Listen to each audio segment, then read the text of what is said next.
Today was the first press conference for Donald Trump's press secretary, Caroline Leavitt. And if you assume she was a pretty white lady with a noticeable cross necklace, you were right. And of course she was Trump's press secretary during the campaign, but that was all about trashing Joe Biden. Now she's in an elevated position representing the White House, and she's here to talk about what the administration is going to do moving forward.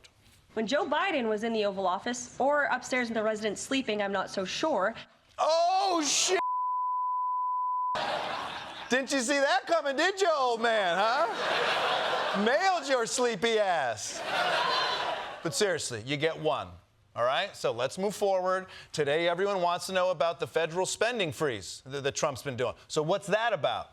We've seen the Biden administration spend money like drunken sailors. Oh, boom! Drunken sailors! Everyone knows they spend so much money. All right, that's 2 digs at Joe Biden. Get it out of your system, all right? Now, I don't want to hear anything else about Joe Biden. The Biden administration and the Department of Agriculture directed the mass killing of more than 100 million chickens.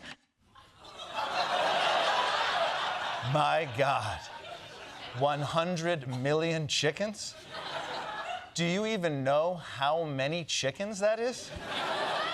We've got to bring this man to justice. If you see a man in aviator sunglasses driving a Corvette 15 to 20 miles an hour, that man is Joe the Chicken Butcher Biden.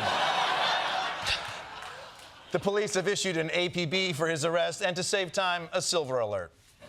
Now, Biden's going to say he killed those chickens because of bird flu, but that is no excuse, okay? And it's not okay to just kill chickens unless you bread them. You fry them, put them between 2 pieces of white bread, put 2 pickles on top. That's lunch. What was I talking about? Let's move on. Because while the press was attending the roast of Joe Biden, Donald Trump was busy getting our military in shape so he can finally fulfill our country's month-old dream of conquering Greenland. And first, we're going to need to have as many troops as possible. President Trump has signed several executive orders to reshape the military, including directive banning transgender service members. Okay, did I say as many troops? I mean fewer troops, right? You know what they say in the Army, less is more. Look, maybe they don't say that. I don't know, but that's... Look, I don't have a problem with transgender soldiers. As someone who pees himself anytime he hears a loud noise, I think we should be grateful to anyone who's willing to put their life on the line so I don't have to. But hey, yeah, okay. But I'm open-minded about being closed-minded, so what's the issue here?